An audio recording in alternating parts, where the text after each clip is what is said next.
আসসালামু আলাইকুম প্রিয় এলাকাবাসী।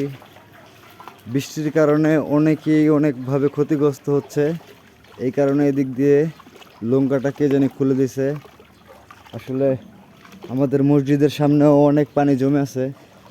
যদি এরকমভাবে কেউ খুলে দিত তাহলে হয়তো আমাদের এই মসজিদে যারা নামাজ পড়তে আসে মুসল্লিরা, মসজিদে এতটা পানি হতো না।